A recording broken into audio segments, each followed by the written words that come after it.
श्रीमान वेंकटनाथार्य कवितार्किक केसरी वेदांत आचार्यवर्यो में सन्निधत्तां सदा हृदि रामानुजदया पात्रं ज्ञानवैराग्यभूषणं श्रीमद्वेंकटनाथार्यं वन्दे वेदान्तदेशिकं लक्ष्मीनाथसमारम्भां नाथयामुनमध्यमाम् अस्मदाचार्यपर्यन्तां वन्दे गुरुपरम्परां यो नित्यमच्युतपदां भुजयुग्मरुग्मव्यामोगतस्तदितराणाय मेने अस्मद्गुरोर्भगवतोऽस्य दयैकसिन्धोः रामानुजस्य शरणौ शरणं प्रपद्ये श्रीवत्सचिन्नमिश्रेभ्यो नमभुक्तिमधीमहे यदुक्तयस्त्रयी कंठे यान्ति मंगलसूत्रतां श्रीपराशरभट्टार्यः श्रीरङ्गेशपुरोहितः श्रीवत्साङ्कसुतः श्रीमान् श्रेयसे मे अस्तु भूयसे.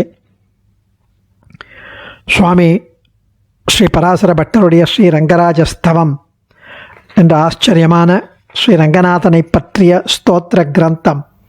அதில் பூர்வ சதகம் உத்தர சதகம்னு 2 சதகம், 235 ஸ்லோகம் 2 சேர்ந்து. அதில் இப்போ பூர்வ சதகம் ஆரம்பிச்சிருக்கோம். இந்த ஸ்லோகத்தில் 6வது ஸ்லோகம் இன்னைக்கு. இந்த 6வது ஸ்லோகத்தில் தன்னுடைய ஆச்சாரியன் முதற்கொண்டு பித்ரே பிரம்மோபதேஷ்டமேனு முதல்ல கூறத்தாழ்வானையும் அப்புறம் எம்பாரையும் ராமானுஜர், ஆளவந்தார், நாதமுனி அப்படின்னு தன்னுடைய ஆச்சாரியன்கிட்டேந்து எம்பெருமான் வரை ஆரோகண கிரமத்தில் குரு பரம்பரை அனுசந்தானம் பண்ணுறார் சுவாமி. இந்த ஸ்லோகத்தில் நாதமுனியோட ஆச்சாரியன் சுவாமி நம்மாழ்வார், அவரை பற்றிய ஆச்சரியமான ஸ்லோகம்.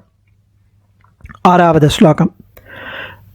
ऋषिं जुषामहे कृष्णतृष्णा तत्त्वमिवोदितं सहस्रशाखां योद्राक्षीत् द्रामिडीं ब्रह्मसंहितां.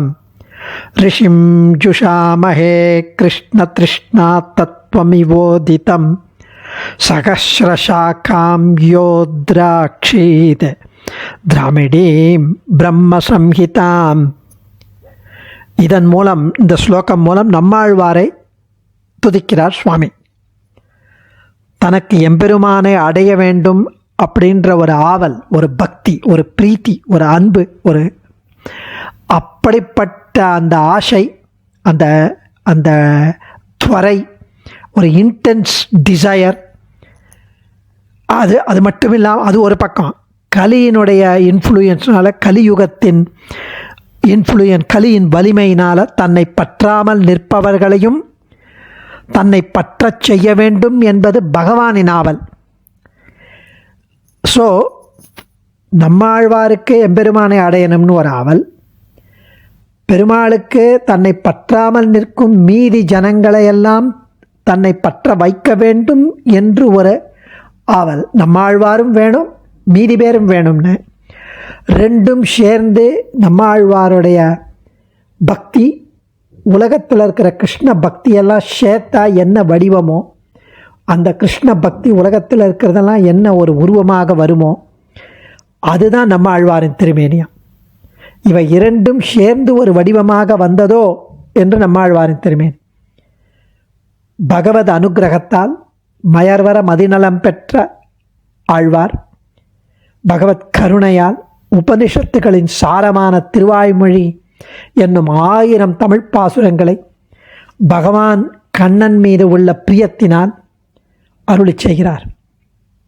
இப்படிப்பட்ட நம்மாழ்வாரை நாம் பிரீத்தியுடன், ஜுஷாமகே பக்தியுடன் சேவிக்கிறோம் என்கிறார் சுவாமி.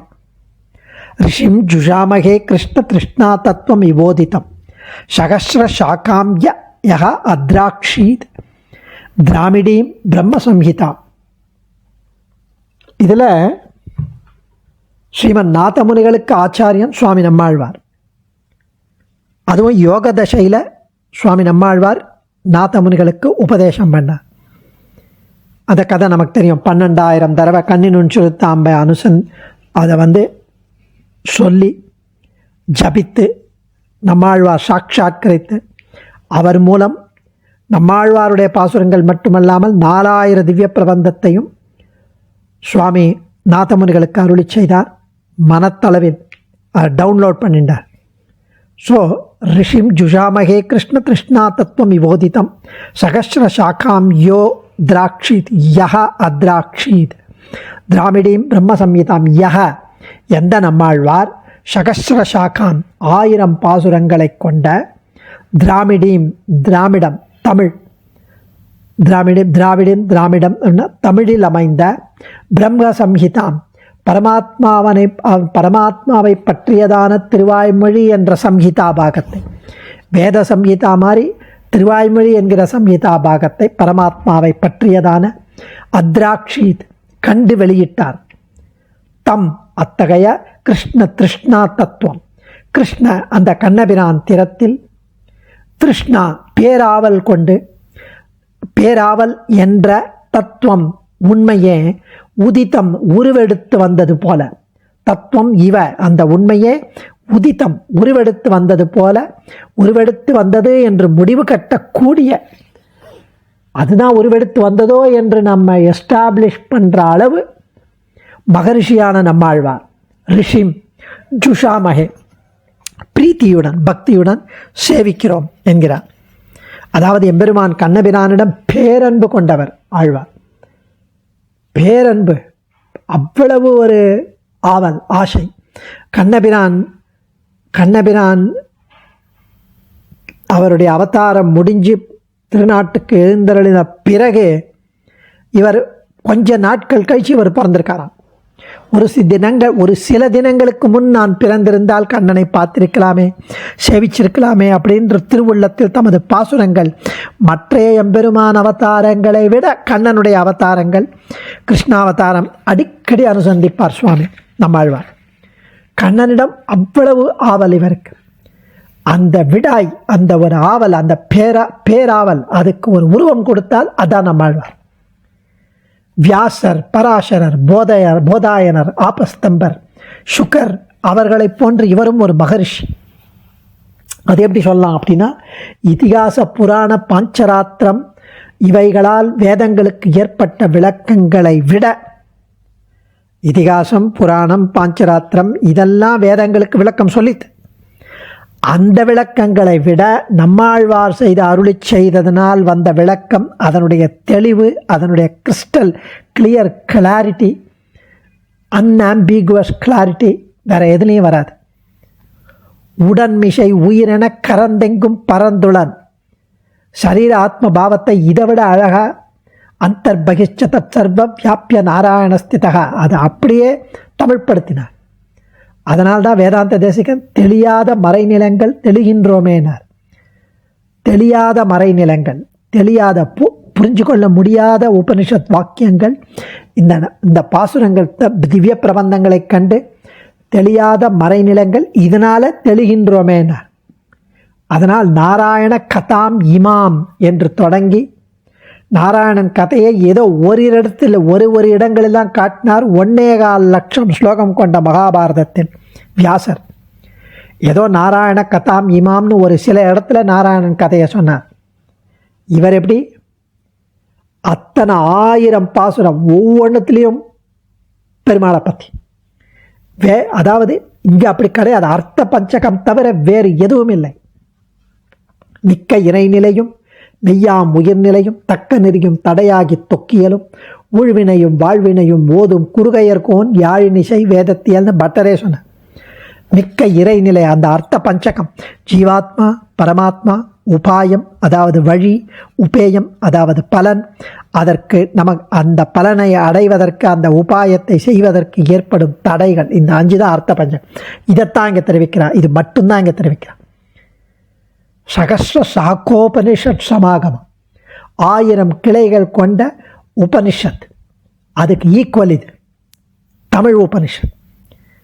1000 கிளைகள் உடைய தமிழில் அமைந்த திருவாய்மொழியை இவர் வெளியிட்டார். மகரிஷிகள் போல, வேத சம்ஹிதைகளை கண்டு வெளியிட்ட மகரிஷிகள் போல இவரும் 1000 கிளைகளை உடைய தமிழில் அமைந்த திருவாய்மொழியை வெளியிட்டார்.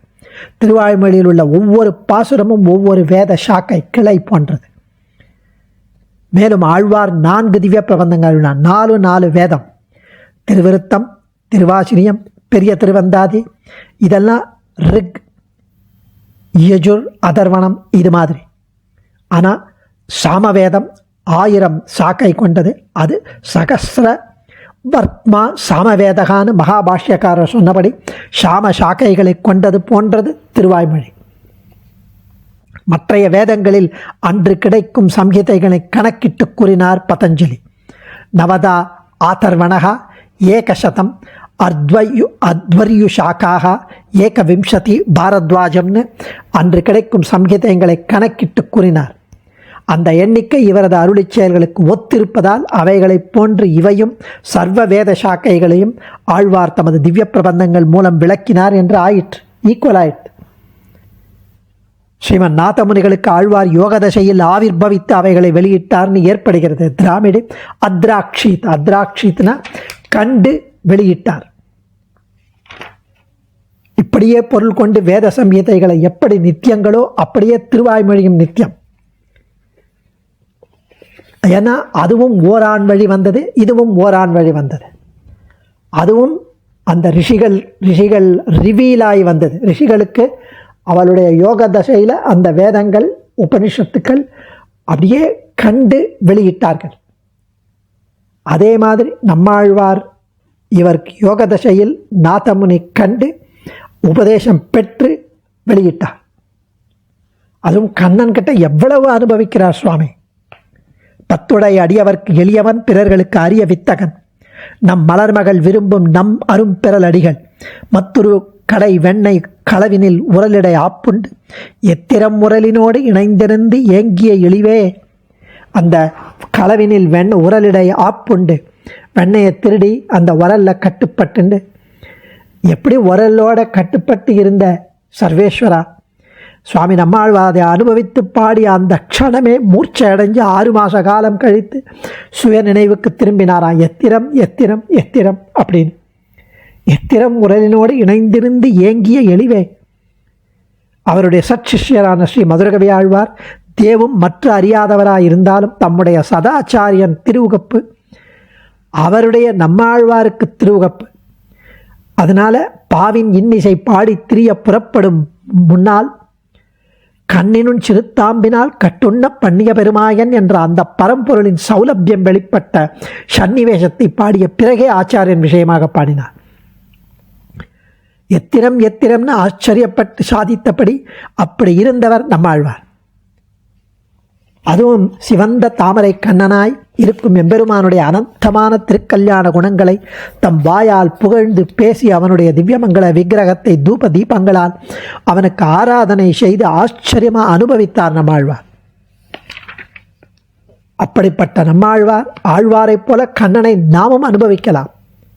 தடைகளை நீக்குவான் காருண்யன் கண்ணன். பகவானின் அருளால் பாகவத பக்தி முதலில் கிடைக்கும். மதுரகவி ஆழ்வாருக்கு ஆச்சாரிய பக்தி கிடைச்சது பகவானின் அருளால். பாகவத சம்பந்தத்தால் கண்ணனை அடைந்தால் அவன் ரட்சகன் என்றும் நம்மை கைவிட மாட்டான் நமக்கு புரியும். பலவாறான இன்பங்களை நாடி பல நாட்கள் ஓடி இழைத்து பல பல பிறவிகள் எடுத்து உழல்கின்றோம். அவை இன்பமல்ல என்று உணர்ந்து கண்ணன் களனினை நன்னும் மனமுடையீர் என்னும் திருநாமம் திண்ணம் நாரணமேன்னு நம்மாழ்வார் நமக்கும் உபதேசிக்கிறார். அவர் அனுபவிக்கும் போதே நீர் நுமது என்றிவை வேர் முதல் மாய்த்துங்கிறார். நமக்காகவே நம்மாழ்வார் கண்ணனை தாமும் அனுபவித்து அதன் இன்பத்தை பாசுரங்களாக நமக்கு அருளி செய்திருக்கிறார். ஒவ்வொரு பாசுரமும் நமக்கு எவ்வளவோ அர்த்தங்களை எடுத்து சொல்றது. முதலில் பாசுரம், அதன் அர்த்தம், அவ்வளவுதான். கண்ணன் அழகாக நமக்கு காட்சி தந்து விடுவான். திருவாய்மொழியை சாதாரணமானவர்களும் அனுபவித்து கண்ணனின் இந்த ஆச்சரியமான அருள் பெறுவதற்கு நம்மாழ்வாரும் அவருடைய ஆச்சரியமான பாசுரங்களின் வியாக்கியானங்களையும் அருளி செய்துள்ளனர் ஆச்சாரியர்கள், மகனியர்கள். சரணம் என்று தனதால் அடைந்தார்க்கெல்லாம் மரணமானால் வைகுந்தம் கொடுக்கும் பிரான் என்று சரணம் என்று அடிபணிந்து அவனையே வேண்டி நின்ற பாண்டவர்கள் போரில் வெல்வதற்கு பகவான் என்னென்ன காரியமெல்லாம் செஞ்சான் அதையும் ஆழ்வார் தெரிவிக்கிறார். நம்மை கைவிடாதவன் எப்படியும், அவர்களை கைவிடாதவன் நம்மையும் கைவிட மாட்டான், எப்படியும் காப்பான். கண்ணனல்லால் தெய்வம் இல்லை. அதுவும் பொலிந்து நின்ற பிரான் கண்டீர் மற்றைய தெய்வம் நாடுகிறேன்னு கஷ்டப்படுறார் அவர். இவன் இருக்கும்போது நின்ற ஆதிப்பிரான் நிற்க மற்றைய தெய்வம் நாடுகிறே. இதுவே நமது கண்ணனல்லால் தெய்வம் இல்லை தான் நமக்கு தாரக மந்திரம். சரணமடைந்தவர்களுக்கெல்லாம் மரணமானால் வைகுந்தம் கொடுப்பவன் கண்ணன் என்று ஆழ்வார் ஆணித்தரமாக அருள்கிறார். ஆச்சாரியர்களை நாடி சரணாகதி பண்ணிண்டு பகவானை அடைந்த உண்மையான ஆனந்தம் அடைவதற்கு நம்மாழ்வார் பிரபன்ன ஜன சந்தான கூட்டஸ்தராக நமக்கு காட்டி அருள்கிறார். அதை ஸ்ரீமன் நாதமுனிகள் யோக தசையில் வாங்கி நமக்கு ஆச்சாரிய புருஷனாக நம்மாழ்வாரிடமிருந்தே பெற்று நமக்கு அருள்கிறார். எவ்வளவு ஆச்சரியமான சம்பந்தம்! அடியேன் ஆழ்வார் எம்பெருமானார் தேசிகன் திருவடிகளே சரணம். தன்யோஸ்மி. கவிதார்க்கிக சிம்ஹாய கல்யாண குணசாலினே ஸ்ரீமதே வெங்கடேஷாய வேதாந்த குரவே நமः.